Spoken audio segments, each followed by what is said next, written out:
One of the reasons why I really like this lab, LADA1 analysis of hydrate, is because it introduces you to a lot of equipment that we don't normally typically use in general chemistry.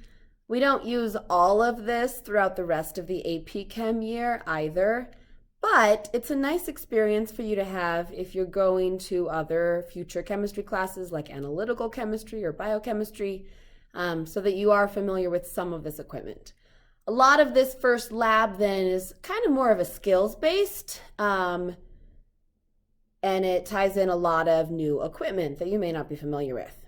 First, some things that I want to point out. This is your lab oven, and in it, overnight, I preheated what are known as crucibles. So on the top shelf, you'll see kind of the bottom of the crucible and then the lid. Also on the top here are crucible tongs. I'll give some examples of those and what they're used for and the best way to use them here in a moment. So previously in general chemistry, we worked a little bit with your evaporating dish. Kind of looks like a cereal bowl, has a little lip here, much larger than what we'll be working with here in AP Chemistry. The kind of lab equipment that I want to introduce to you is instead the crucible. It's also porcelain or ceramic. It can also be heat resistant, so that's one thing that both of these are able to do. They can be heated, and that's their intention overall. The crucible typically comes with a lid, however, and that's really nice because if you're heating a small amount of a sample, especially a hydrate, it's likely that it could splatter.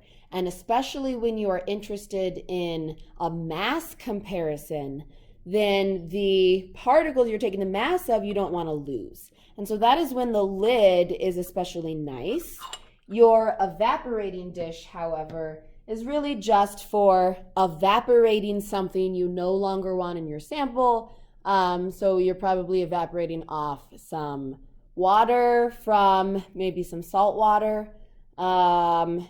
or a solvent. You're slowly evaporating off a solvent, but you're not as interested in maintaining a mass. And the splattering effect wouldn't necessarily make or break your lab. With your crucible, there also comes crucible tongs.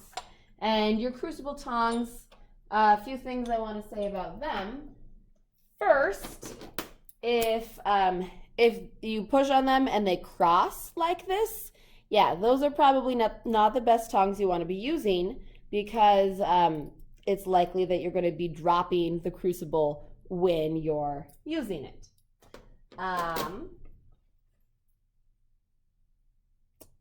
One thing I forgot to say when I was talking about the crucible, because crucibles are used most often with mass comparisons, you really want to make sure that they're dry and no longer containing water, because otherwise that would affect the mass of your substances.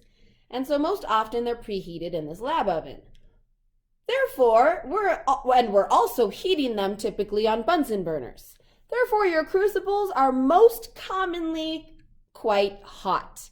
And when something is hot, you don't necessarily want to go and grab it with your hand for two reasons. One, it's going to burn your fingerprints off. Second reason is when your fingerprints burn off, you have therefore left skin cells all over your container and you've messed up your mass. So you now have no fingerprints and have to restart your lab because now you've kind of contaminated that lab or that mass component. This is especially the case for analytical chemistry when we're carrying our mass measurements out to a like 4 or 5 digits. We need to make sure that we're not adding any mass unintentionally with our fingerprints. So your crucible tongs, if you are trying to pick up the lid, and I'm gonna kind of talk about it first and then demonstrate.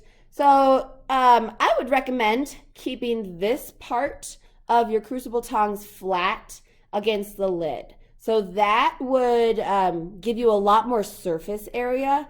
I see some students trying to pick it up like this, and that is just a small point of contact, whereas instead this flat part gives you a little bit more surface area to hold onto that lid.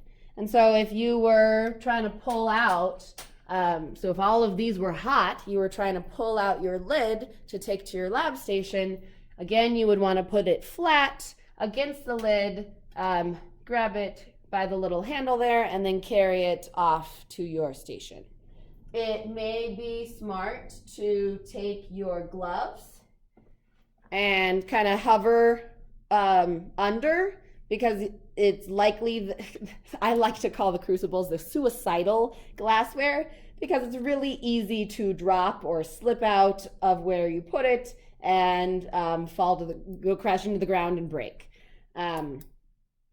So it's sometimes nice if you have that capability to keep a glove under it, so that if you were to accidentally drop it, it wouldn't be the end of the world. It wouldn't break and you'd have to start over.